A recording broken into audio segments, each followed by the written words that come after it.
Hello बच्चों. So today we are going to discuss the first chapter of our social and political life. ठीक है? The book Social and Political Life Part 3rd. Okay. So the chapter name is Indian Constitution.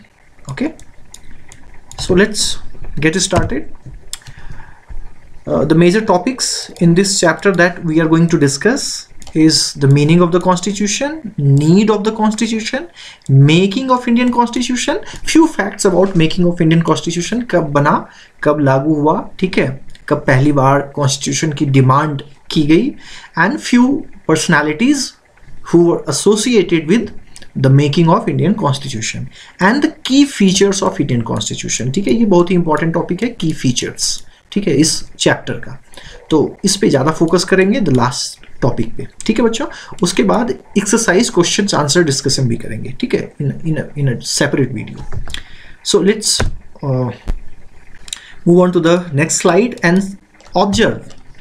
So on this slide बच्चों you can see two photographs. ठीक है, one is here and the second is here. I think you can guess obviously the name of this game. Which game is this? ठीक है, आपने guess कर लिया होगा, आपने पहचान भी लिया होगा. ठीक है, आपको ज़्यादा जानकारी है हम लोगों से गेम्स के बारे में स्पेशली. ठीक है, तो ये क्या है, फुटबॉल है, फुटबॉल का गेम चल रहा है, बस इतना आपको समझना है.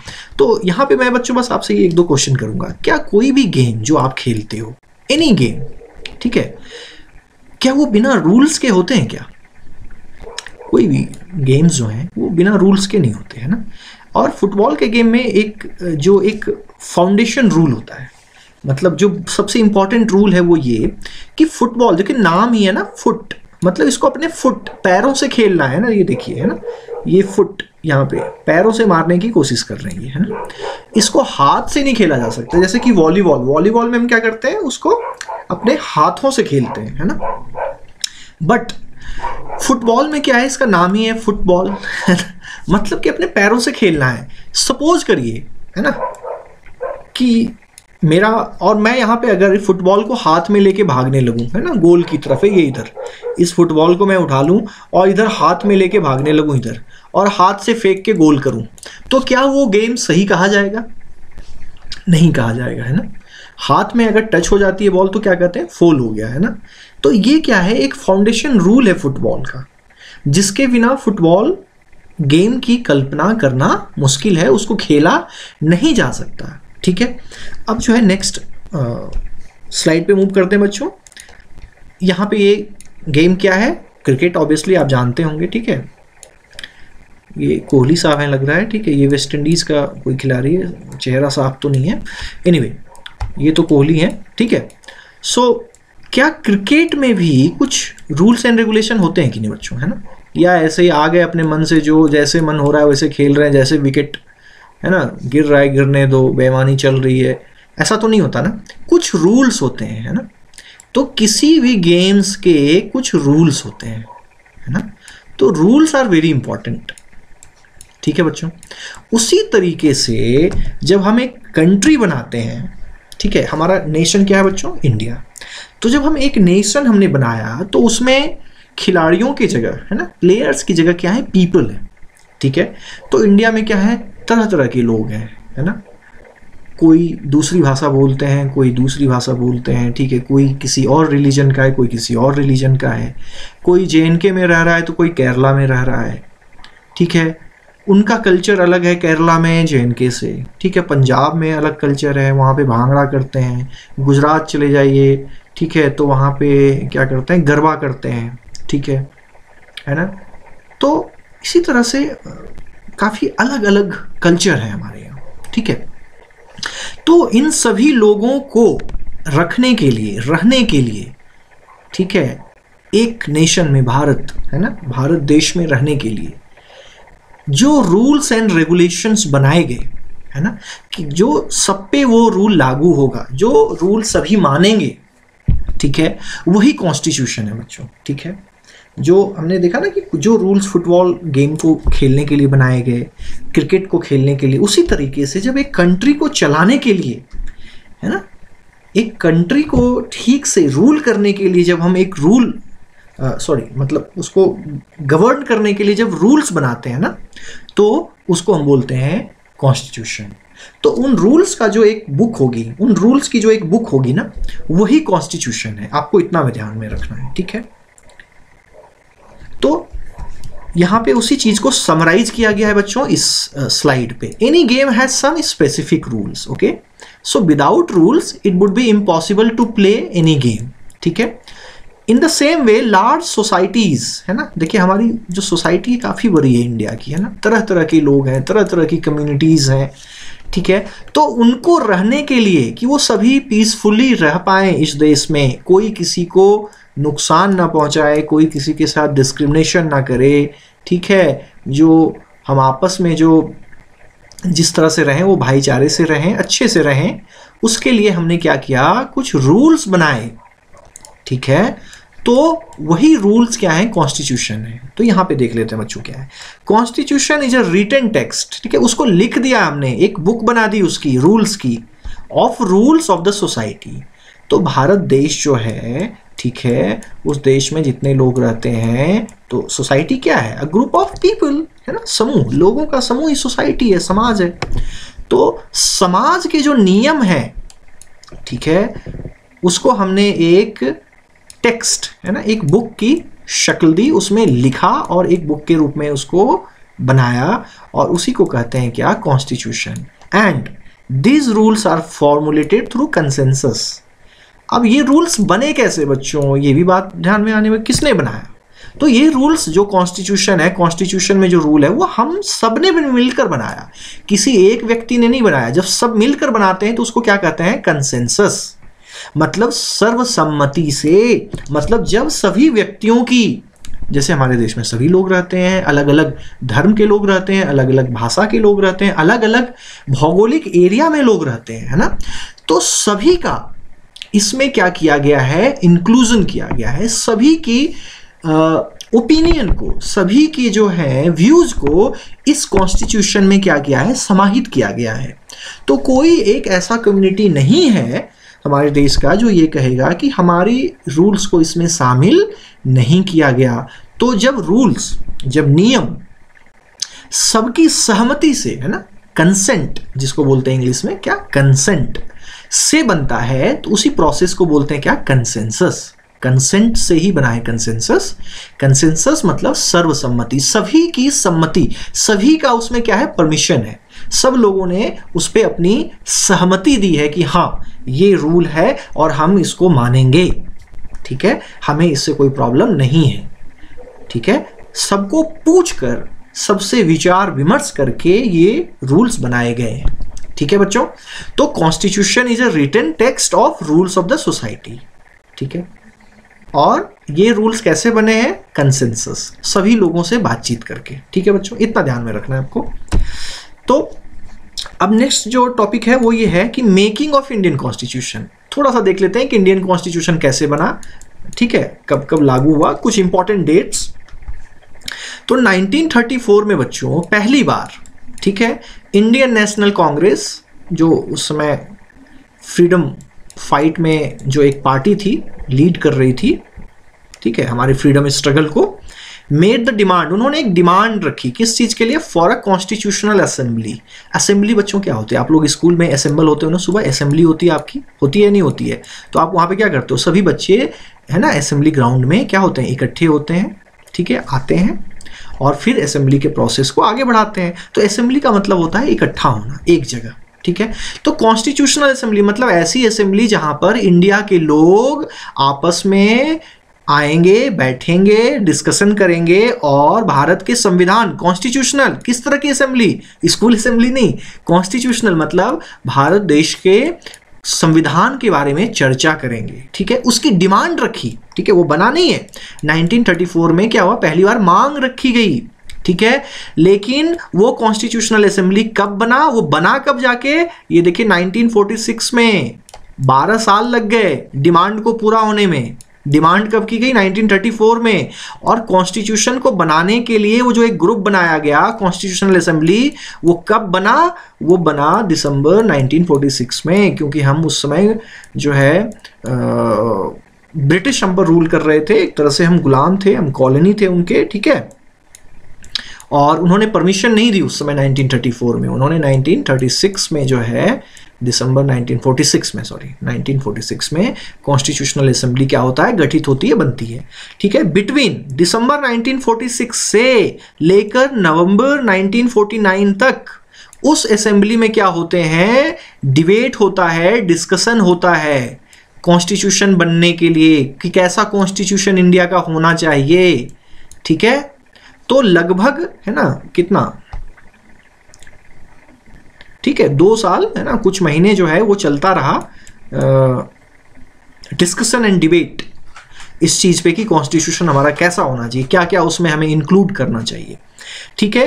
एंड ऑन 26 नवंबर 1949 इस डेट को जाके कॉन्स्टिट्यूशन को जो है अडॉप्ट किया गया, मतलब जो फाइनल कॉन्स्टिट्यूशन था उसको स्वीकृति मिली कि हाँ यही अब हमारा कॉन्स्टिट्यूशन होगा। और अल्टीमेटली पूरे देश पे है ना, पूरे कंट्री पे, भारत जो देश है पूरे देश में इस संविधान को, इस कॉन्स्टिट्यूशन को कब लागू किया गया, 26 जैन 1950। इसीलिए 26 जैन को जो है हम गणतंत्र दिवस मनाते हैं ना, Republic day. Constitution came into force, तो उसका यही महत्व है 26 जनवरी का बच्चों, क्योंकि उस दिन हमारा संविधान जो है वो लागू हुआ था, हम एक संवैधानिक देश बन गए थे। इसका मतलब ये होता है कि कोई किंग एंड क्वीन हम पे रूल नहीं करेगा। रिपब्लिक का मतलब ये होता है, ठीक है, वो हमारे बीच का ही कोई व्यक्ति होगा जिसे हम अपने देश का राष्ट्रपति चुनेंगे, ठीक है। वो आप भी हो सकते हैं, कोई भी हो सकता है, ठीक है। उस पर किसी की बपौती अधिकार नहीं है, मतलब वो ऐसा नहीं है कि वो किसी का बेटा है इसलिए बन जाएगा, है ना, जैसा ब्रिटेन में है अभी भी, है ना, कि क्वीन एलिजाबेथ के बेटे चार्ल्स हैं तो वही रहेंगे हेड, है ना, उनके बेटे फिर हैरी हैं, फिर कोई हैं, ठीक है। तो ऐसा नहीं है हमारे यहाँ, क्या है, कोई भी व्यक्ति, ठीक है, ऐसा नहीं है कि मैं किसी और, है ना, कोई किसी का बेटा है, बेटी है इसलिए वो प्रेसिडेंट बनेगी, ऐसा नहीं है, ठीक है। तो इसका मतलब ये है। तो चलिए आगे बढ़ते हैं नेक्स्ट टॉपिक पे, पर्पस ऑफ कॉन्स्टिट्यूशन। थोड़ा पर्पस तो आपको पहले ही समझ में आ गया होगा बच्चों, ठीक है, कि पर्पस क्या है कॉन्स्टिट्यूशन का। बहुत सारे पर्पस हैं, इंपॉर्टेंट क्या है कि ये डिटरमाइन करता है, ठीक है, क्या, कि हमारा पॉलिटिकल सिस्टम कैसा हो, ठीक है। इसके पहले देखिए हम पे ब्रिटिश रूल कर रहे थे, इसके पहले क्या हो गया, ब्रिटिश के आने के पहले, है ना, अंग्रेजों के आने के पहले कौन रूल कर रहे थे, राजा कर रहे थे, नवाब कर रहे थे, मुगल एम्परर कर रहे थे, मतलब लोगों का रूल नहीं था, है ना, किंग्स एंड क्वींस का रूल था, एम्परर्स का रूल था हमारे ऊपर, है ना। तो उसको हटाकर पॉलिटिकल सिस्टम कैसा बनाया कॉन्स्टिट्यूशन ने, डेमोक्रेटिक। तो पॉलिटिकल सिस्टम मतलब कि वो सिस्टम जो लोगों पर रूल करता है वो कैसा होगा, ये कॉन्स्टिट्यूशन बनाता है। हमारे कॉन्स्टिट्यूशन ने कैसा पॉलिटिकल सिस्टम बनाया है, डेमोक्रेटिक, है ना, लोकतंत्र, जहां पे लोग रूल करेंगे, people will rule through their representatives. बात करेंगे आगे, ठीक है, चलो यहाँ पे इतना ही रहने देते हैं। It serves as a set of some common rules for all the people in that, और कुछ कॉमन रूल्स बनाता है कॉन्स्टिट्यूशन जो सभी लोगों पर लागू हो। जो इंडिया में रहने वाले, जैसे कंट्री में जितने भी लोग हैं, तो हमारी कंट्री कौन है, इंडिया, उसमें रहने वाले जितने लोग हैं उन पर समान रूप से लागू होगा, इक्वली एप्लीकेबल होगा सभी पे, ठीक है। रूल्स अलग नहीं होंगे कि कोई रिच है तो उसके लिए अलग रूल होंगे, कोई पुअर है तो उसके लिए अलग रूल होंगे, ठीक है। The rules will be similar, same for everyone, not even similar, rules will be same for everyone, okay. So next, now the need of the constitution. हमें नीड क्यों है, क्यों हमें कॉन्स्टिट्यूशन चाहिए, बिना कॉन्स्टिट्यूशन के ये रूल करते हैं, क्या दिक्कत है, क्या प्रॉब्लम है, ठीक है। तो यहाँ पे 3 केस स्टडीज है बच्चों, ठीक है।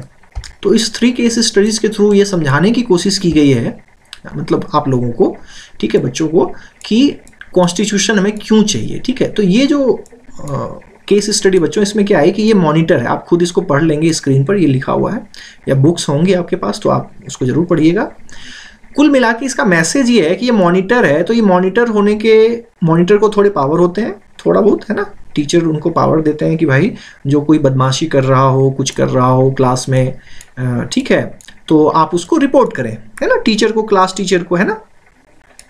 तो यहाँ पे इसने क्या किया, ये मॉनिटर है और इसने इसको जो पावर दी गई है टीचर के द्वारा, उसका इसने गलत यूज किया। क्या किया, जो बच्चा बदमाशी कर रहा था उसकी इसने रिपोर्टिंग नहीं की, है ना। But ma'am I did not do anything, इस बच्चे ने बेचारे ने कुछ नहीं किया, ठीक है। इसने ये मैम को कह दिया कि मैम ये बदमाशी कर रहा था, ठीक है, ये जो है क्लास में शोर कर रहा था, ठीक है, इधर उधर जा रहा था, जो भी चीज़ें हों, ठीक है, और मैम ने जो है इसको डांट दिया, ठीक है। ये बच्चा बेचारा चुपचाप पढ़ाकू है, पढ़ रहा था ये चुपचाप, लेकिन ठीक है, चूंकि मॉनिटर जो ये बंदा है, देखिए किस तरह से, है ना, एक कुटिल मुस्कान ये दे रहा है ना ठीक है, तो इसकी जो है इससे बनती नहीं है इस बच्चे से, ठीक है, तो इसने इसकी गलत शिकायत कर दी। तो यहाँ पे क्या हो गया, मिसयूज, है ना। In what way is the class monitor misusing his power, तो यहाँ पे क्या एग्जाम्पल है, मिसयूज ऑफ पावर। तो यहाँ पे क्या हो रहा है, मिसयूज ऑफ पावर हो रहा है, ठीक है, समझ में आई बात। तो पहला ये कि अगर कॉन्स्टिट्यूशन नहीं होगा ना, तो कोई भी किसी अपने पावर का मिसयूज कर सकता है।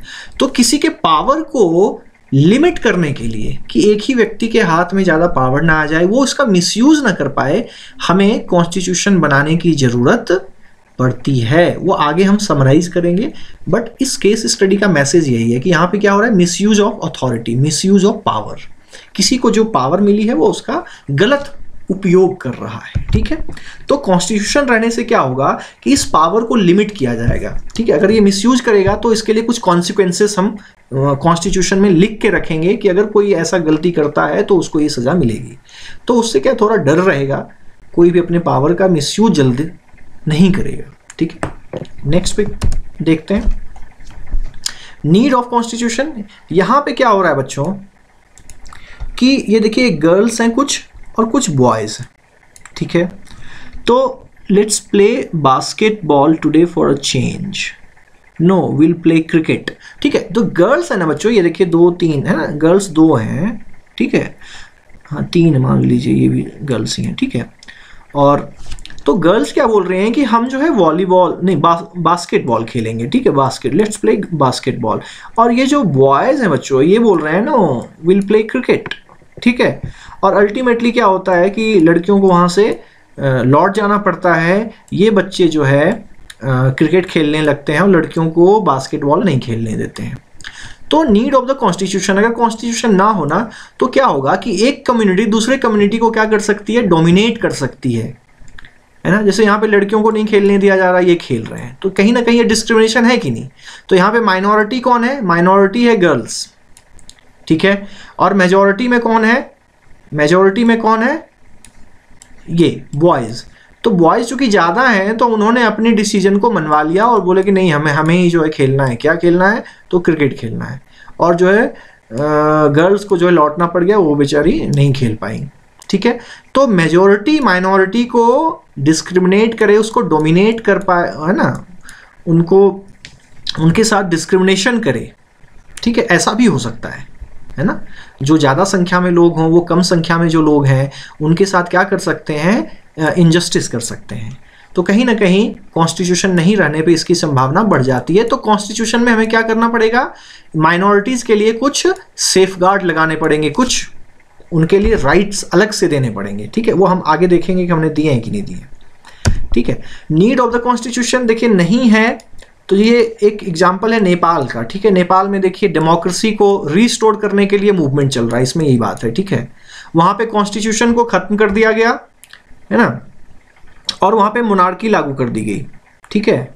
मोनार्की मतलब ये होता है किंग का रूल, ठीक है।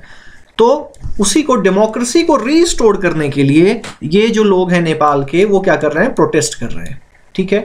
तो कॉन्स्टिट्यूशन वहाँ पे जो है ठीक से था नहीं, एक किंग जो है रूल कर रहे थे और जो भी कॉन्स्टिट्यूशन उसको भी ख़त्म कर दिया गया उन्होंने।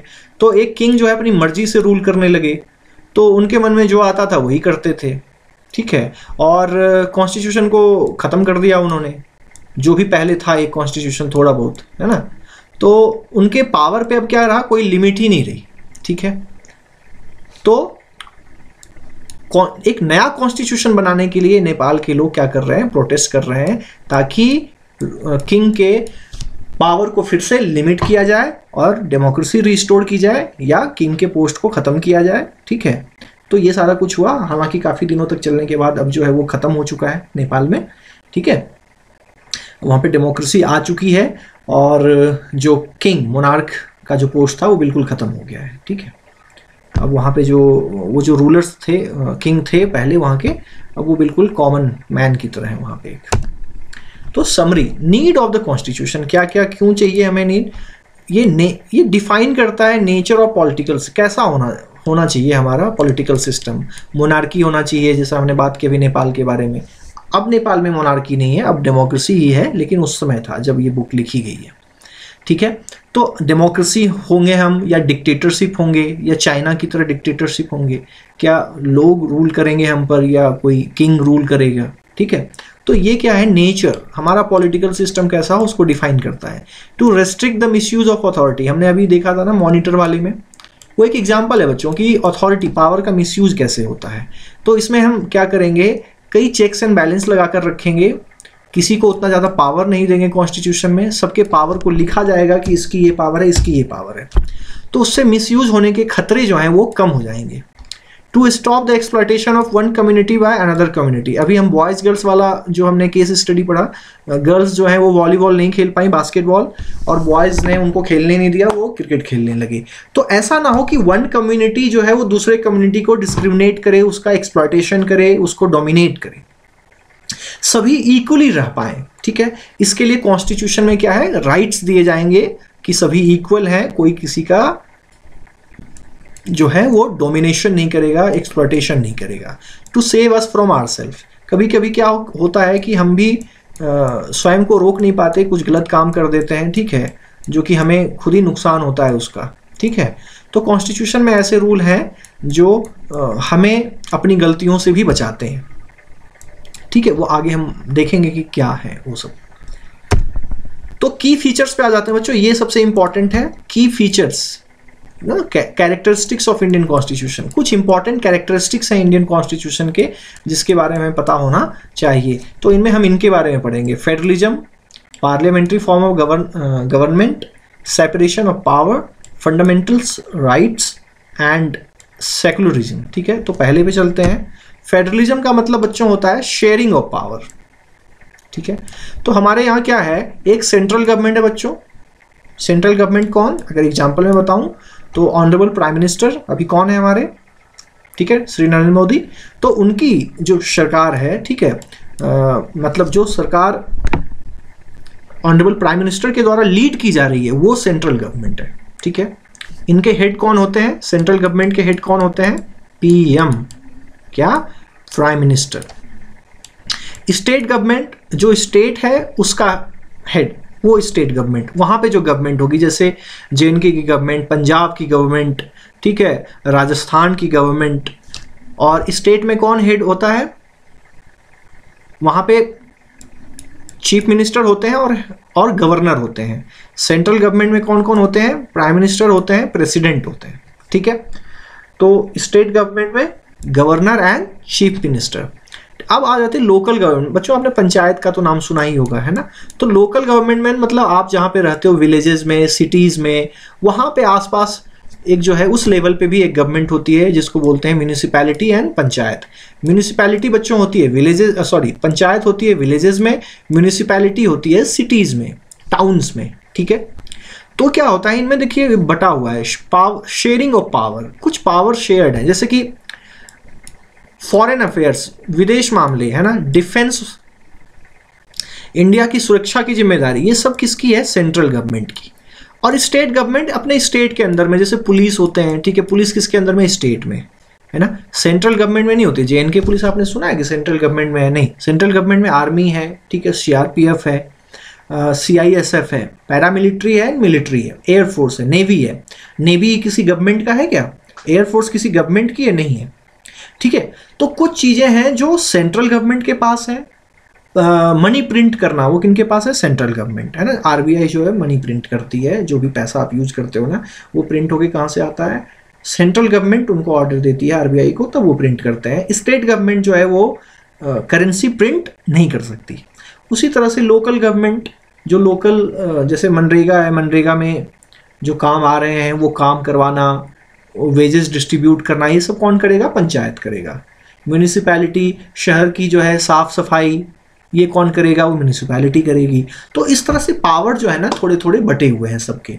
तो फेडरलिज्म का मतलब यही है कि कुछ पावर जो है वो कुछ चीज़ें सेंट्रल गवर्नमेंट रखेगी अपने पास, कुछ पावर जो है वो स्टेट गवर्नमेंट को देगी, और कुछ पावर जो है वो म्यूनिसिपैलिटी एंड पंचायत को देगी। ठीक है। अब देखते हैं next, parliamentary form of government. इसका मतलब बच्चों ये होता है कि जो गवर्नमेंट बनेगी, पार्लियामेंट्री फॉर्म, गवर्नमेंट कैसी बनेगी, वो हमारे रिप्रेजेंटेटिव्स के द्वारा बनेगी। हम उनको इलेक्ट करेंगे इलेक्शन से, हम एमएलए, ठीक है, एमपी, इन सबको इलेक्ट करते हैं ना इलेक्शन में, ठीक है। और वो जाते हैं पार्लियामेंट या तो लेजिस्लेटिव असेंबली और जाके गवर्नमेंट बनाते हैं। And they are accountable to the people, है ना, वो हमारे प्रति जिम्मेदार हैं। ठीक है, हमने उनको चुना है, अगले बार वो इस बार अच्छा काम नहीं करेंगे तो अगले इलेक्शन में हम क्या कर सकते हैं, उनको हरा भी सकते हैं। ठीक है, हम दूसरी पार्टी के लोगों को चुनेंगे। ठीक है। और election, parliamentary form of governance का एक इंपॉर्टेंट पार्ट क्या है, कंटेस्ट इन इलेक्शन। लोग इलेक्शन लड़ते हैं और लड़कर जीत कर कहाँ जाते हैं, पार्लियामेंट में जाते हैं। ठीक है, और वहाँ पे गवर्नमेंट बनाते हैं। समझ में आई बात?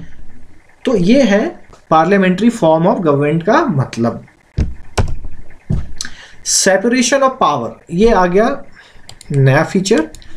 पावर सेपरेटेड है। जैसे देखिए जो इंडियन गवर्नमेंट है, ठीक है, इंडियन गवर्नमेंट नहीं, इंडियन स्टेट जो भारत है, ठीक है, तो जो इंडियन,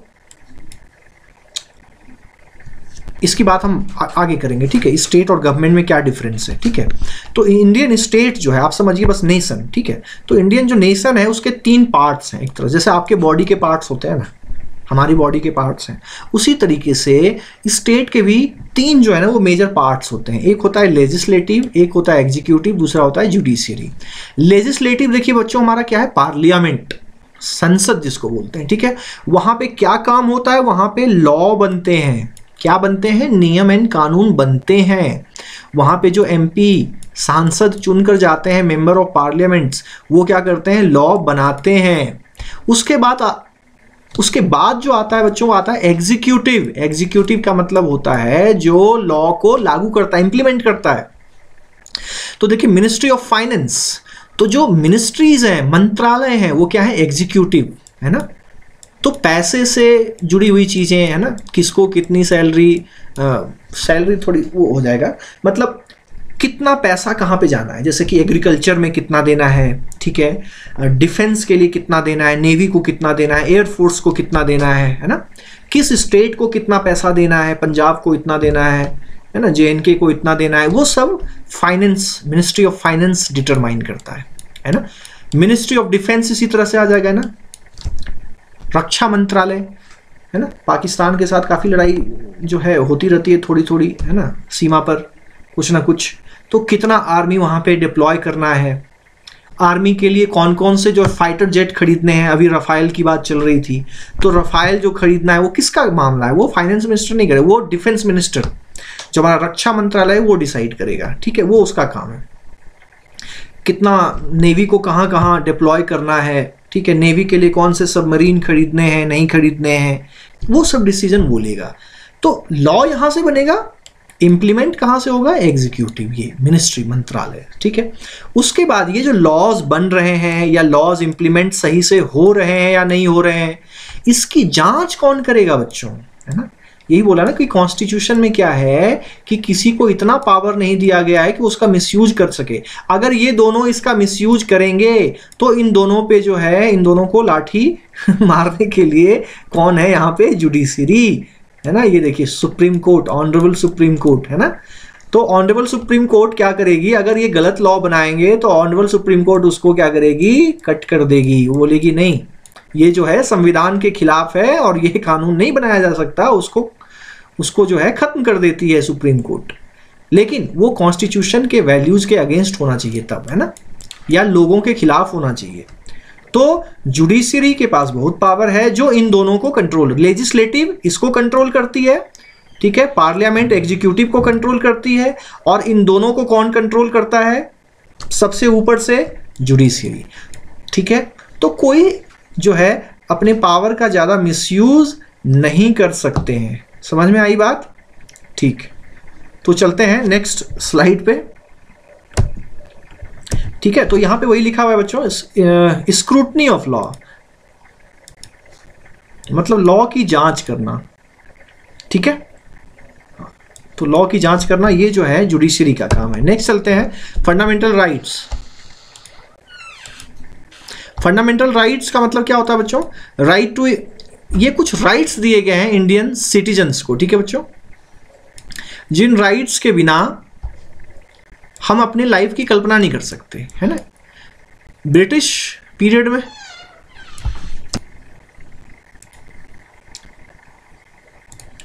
ओके बच्चों, हम यहां पे डिस्कस कर रहे थे फंडामेंटल राइट्स की, ठीक है। तो क्या था, जब ब्रिटिश हम पे रूल कर रहे थे तो हमारे पास राइट्स नहीं थे, है ना। हमें बोलने पे, हमारे बोलने पे पाबंदी थी, हमारे लिखने पे, हम कुछ लिख नहीं सकते थे ब्रिटिश गवर्नमेंट के खिलाफ, हम कुछ बोल नहीं सकते थे उनके खिलाफ, ठीक है। हमारे साथ डिस्क्रिमिनेशन होता था, हमारे साथ जॉब में जो उसमें एम्प्लॉयमेंट अपॉर्चुनिटी थी उसमें जो है हमारे साथ डिस्क्रिमिनेशन होता था, हम अच्छे अच्छे पोस्ट पे जो है हम जॉब नहीं ले सकते थे उस समय। तो जो इंडियन कॉन्स्टिट्यूशन जब बना, जब हमने अपना कॉन्स्टिट्यूशन बनाया तो हमने सिटीजन्स को, ठीक है, इंडियन सिटीजन्स जो हैं उनको कुछ राइट्स दिए। राइट्स का मतलब होता है अधिकार, ठीक है, कि वो अधिकार उनके पास हैं और वो अधिकार गवर्नमेंट उनसे छीन नहीं सकती, है ना। मतलब बिना किसी इमरजेंसी सिचुएशन के, ठीक है। कुछ इमरजेंसी सिचुएशन ऐसे हैं जहाँ पे वो इन राइट्स को कुछ दिनों के लिए सस्पेंड कर सकती है, ठीक है, और अदरवाइज ये राइट्स हमें अवेलेबल रहते हैं। तो राइट टू इक्वालिटी मतलब जो कोई भी गवर्नमेंट आएगी इंडिया में, ठीक है, वो किसी के साथ डिस्क्रिमिनेशन नहीं करेगी, ठीक है। मेरे बर्थ के कारण कि मेरा जन्म कहाँ हुआ है, मेरे जेंडर के कारण, ठीक है, मैं मेल फीमेल हूँ इसकी वजह से, ठीक है, मेरा रिलीजन क्या है, मेरा लैंग्वेज क्या है, इसकी वजह से कोई किसी के प्रति डिस्क्रिमिनेशन नहीं होना चाहिए। सभी क्या हैं, बराबर है, किसी के ज़्यादा राइट्स नहीं है, किसी के कम राइट्स नहीं है, एवरीवन इज इक्वल। इसके अंदर भी छोटे छोटे और राइट्स हैं, ठीक है, बट उसको कभी डिटेल में बाद में बात करेंगे, ठीक है।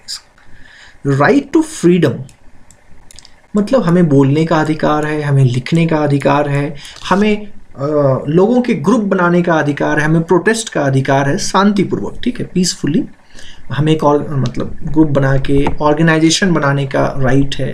तो ये सारे राइट्स आएंगे राइट टू फ्रीडम में, ठीक है बच्चों। राइट अगेंस्ट एक्सप्लॉयटेशन कि कोई किसी का एक्सप्लॉयटेशन नहीं करेगा, इसमें आता है स्पेशली चिल्ड्रन और विमेन को लेकर, कि चिल्ड्रन का जो है वो एक्सप्लॉयटेशन नहीं करेगा, चाइल्ड लेबर नहीं कराएगा, ठीक है, गर्ल्स का, विमेन का कोई एक्सप्लॉयटेशन नहीं करेगा, ये इसमें आता है। Right to freedom of religion, जिसका जो भी रिलीजन है, जो भी किसी धर्म को मानता है, जो भी किसी रिलीजन को मानता है, उसको पूरी आज़ादी है अपने धर्म को मानते रहने की। कोई उसे अपने धर्म को चेंज, परिवर्तन करने के लिए नहीं कहेगा, ठीक है। तो ये इंडियन कॉन्स्टिट्यूशन ने दिया है, फ्रीडम ऑफ रिलीजन, जो रिलीजन मान रहा है आप उसको मानते रहिए, ठीक है। कल्चरल एंड एजुकेशनल राइट्स, ठीक है, ये जो है जैसे कि कुछ माइनॉरिटीज़ हैं हमारे यहाँ, ठीक है, तो जो भी माइनॉरिटीज़ हैं उनको अपने कल्चर को बचाने के लिए, है ना, कुछ एजुकेशनल संस्थान, कॉलेज, स्कूल खोलने की जो है छूट दी गई है। वो खोल सकते हैं और उसमें अपने कम्युनिटी के लोगों को ज़्यादा से ज़्यादा एडमिशन दे सकते हैं, ये उनको राइट है। राइट टू कॉन्स्टिट्यूशनल रेमेडीज़, ये देखो रेमेडीज़ मतलब क्या होता है बच्चों, है ना, रेमेडीज़ का मतलब होता है उपचार किसी चीज़ की। तो अगर ये जो 5 राइट्स हैं ऊपर, है ना। ये 5 राइट्स आपको लगे कि कोई मेरा ये 5 राइट्स जो है नहीं फॉलो कर रहा है, कोई आपके साथ अनइक्वली ट्रीट कर रहा है, आपको बोल रहा है हाँ तुम इस पर्टिकुलर कास्ट के हो, रिलीजन के हो, मैं तुम्हें यहाँ नहीं रखूँगा, ये करूँगा, ठीक है, आपको बोल रहा है कि अब तुम्हें बोलने नहीं दूंगा मैं, तुम्हें ये लिखने नहीं दूंगा मैं, ठीक है, तो ये क्या है, आपके इन राइट्स का क्या है, वायलेशन है ना। इन राइट्स को क्या कर रहा है, वो तोड़ रहा है वहाँ पर आपका। तो आप क्या कर सकते हैं, ये राइट्स होता है उसमें, तो ये राइट्स को लेकर आप सीधा सुप्रीम कोर्ट जा सकते हैं एंड हाई कोर्ट। वहाँ पे आप सीधा क्या कर सकते हैं, एप्लीकेशन अर्जी दे सकते हैं, ठीक है, कि मेरे जो है इन राइट्स का क्या हुआ है, वायलेशन हुआ है, इन लोगों ने या इन ऑर्गेनाइजेशन ने क्या किया है, मेरे साथ डिस्क्रिमिनेशन किया है। अगर सुप्रीम कोर्ट और हाई कोर्ट को ये लगता है कि जो आपने एप्लीकेशन दिया है उसमें सही में कुछ मेरिट है, वो सच्ची है, ठीक है, उसमें कुछ सच्चाई पाई जाती है और लगता है कि हाँ ये फंडामेंटल राइट्स का वायलेशन है, तो आपकी बात सुनी जाएगी और उन लोगों को उसी समय जो है एक ऑर्डर पास किया जाएगा कि वो आपके साथ इस तरह का बिहेवियर करना बंद करें, अदरवाइज उनको पनिशमेंट जो है सुप्रीम कोर्ट या हाई कोर्ट देगी। मतलब ये 6th राइट आपको सीधा डायरेक्ट एक रूट देता है, एक्सेस देता है supreme court and high court जाने का। क्या चीज़, किस चीज़ के लिए, जस्टिस के लिए। अगर ये 5 राइट्स ऊपर के जो हैं उसमें कहीं कोई दिक्कत होती है, तो कोई किसी तरह का गलत बिहेवियर करता है तो, ठीक है, लेकिन वो बिहेवियर, वो डिस्क्रिमिनेशन इन 5 राइट्स से रिलेटेड होना चाहिए, ठीक है बच्चों। नेक्स्ट जो फीचर है हमारा इंडियन कॉन्स्टिट्यूशन का, सेकुलरिज्म। देखिए सेकुलरिज्म का मतलब क्या होता है बच्चों, कि religion is separated from the government, ठीक है।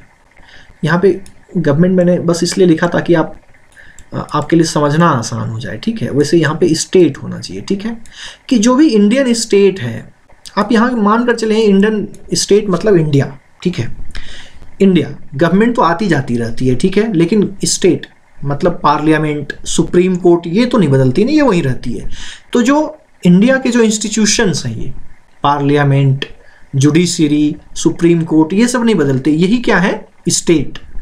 तो स्टेट का कोई रिलीजन नहीं होगा, मतलब पार्लियामेंट ये नहीं कहेगी कि भारत का एक रिलीजन ये है, इसको मानने वाले लोगों को हम सपोर्ट करेंगे, दूसरे रिलीजन के मानने वालों को हम सपोर्ट नहीं करेंगे।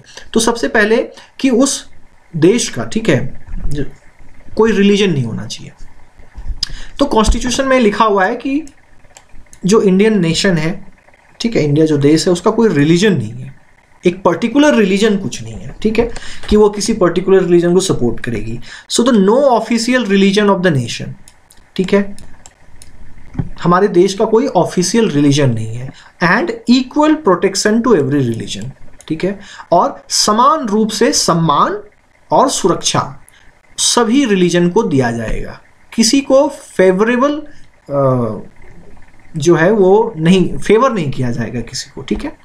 सभी रिलीजन को समान दृष्टि से देखा जाएगा, सभी रिलीजन को समान रूप से सुरक्षा दी जाएगी, सभी रिलीजन के मानने वालों को पूरी फ्रीडम दी जाएगी, ठीक है। तो ये है सेकुलरिज्म का मतलब, ठीक है बच्चों। तो ये होमवर्क करना है आपको बच्चों, ठीक है, कि इन कंडीशन में कौन कौन से फंडामेंटल राइट्स का क्या हो रहा है, वायलेशन हो रहा है, ठीक है। Which fundamental rights will the following situation violate? If 13-year-old child is working in a factory, manufacturing, है ना, 13 साल है, 18 साल से कम बच्चा है, कम की उम्र है इनकी, ठीक है, इस बच्चे की, तो इनको फैक्ट्री मैन्युफैक्चरिंग में काम करना प्रोहिबिटेड है, तो राइट टू एक्सप्लॉयटेशन इसमें आएगा। If a politician in one state decides to not allow labourers from other state to work in his, ये मूवमेंट, फ्रीडम, ये freedom, right to freedom violate हो रहा है यहाँ पे, है ना। फ्रीडम है, मूव करने का फ्रीडम है, मैं इस स्टेट में, मैं दूसरे स्टेट में जाके काम करूंगा। तो अगर कोई चीफ मिनिस्टर नहीं अलाउ कर रहा है तो ये राइट टू फ्रीडम जो फंडामेंटल राइट है उसका वायलेशन है। If a group of people are not given permission to open a Telugu medium school in Kerala, this is cultural and educational right, है ना। तेलुगु बोलने वाले, तेलुगु जैसे क्या है, ठीक है, तेलुगु कहाँ पे, केरला में, तो केरला में मलयालम जो है वो मेजोरिटी में है, तेलुगु बोलने वाले क्या हो जाएंगे, माइनॉरिटी में।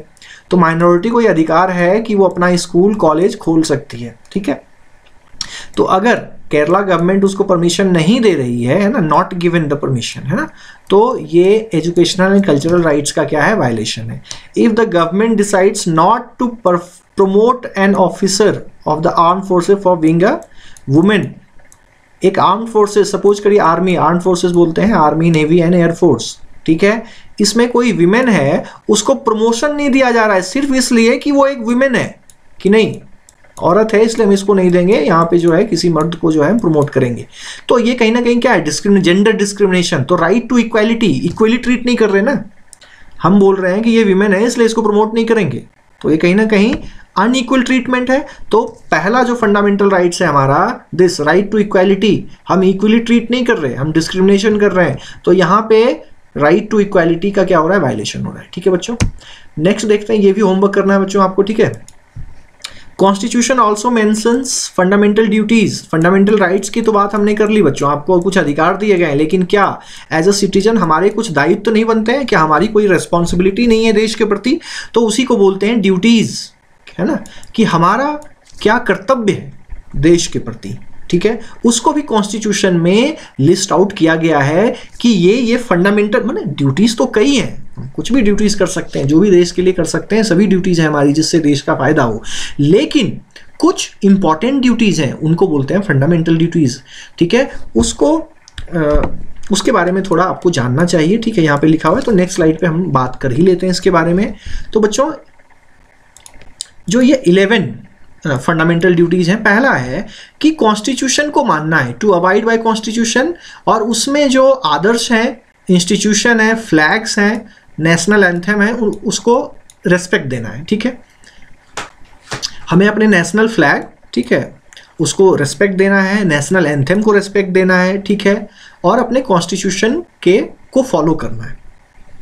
दूसरा, to cherish and follow noble ideals which inspired our national struggle for freedom, जो हमारा राष्ट्रीय आंदोलन था आज़ादी का, ठीक है, तो उसमें जो आदर्श हमारे लीडर्स ने, जवाहरलाल नेहरू, महात्मा गांधी, ठीक है, इन्होंने फॉलो किए थे, उसको हमें मानना है, जैसे नॉन वायलेंस, ठीक है, सत्याग्रह, इन सबको।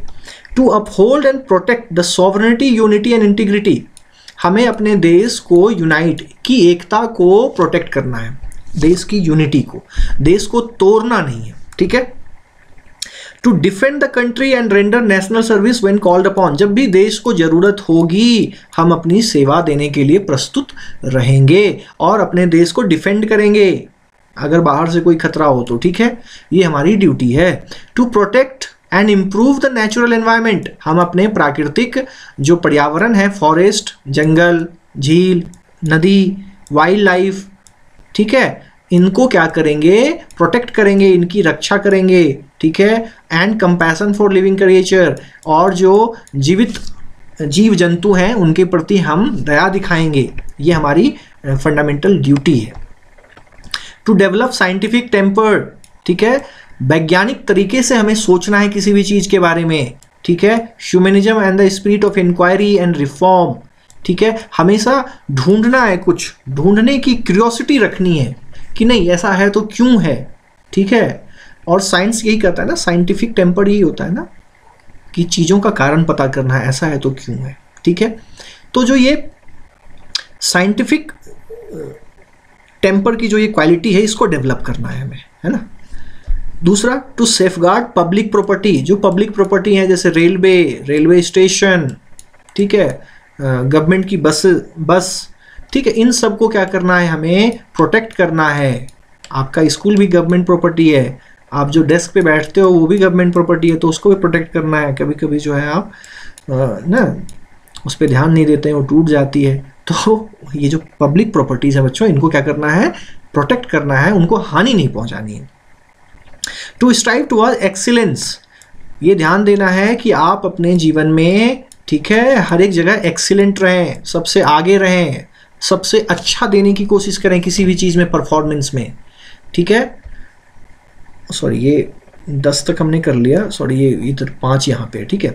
To promote harmony and the spirit of common brotherhood, ठीक है, भाईचारा बढ़ाना है, ठीक है, रिलीजन, लिंग्विस्टिक ये सब छोड़कर हम सभी क्या हैं, भाई बहन हैं, ठीक है, इसकी भावना को बढ़ाना है। To value and preserve the rich heritage of our composite culture.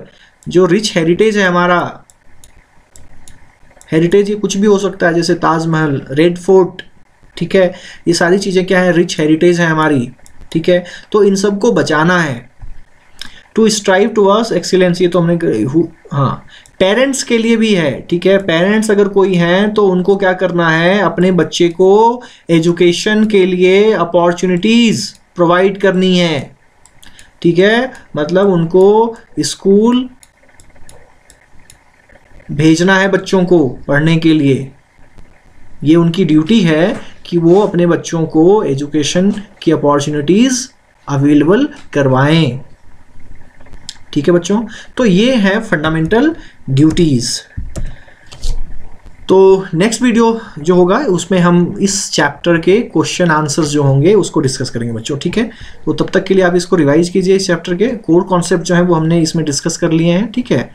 और ठीक है, तो फिर नेक्स्ट वीडियो में मिलते हैं आपसे, तब तक के लिए बाय, थैंक यू।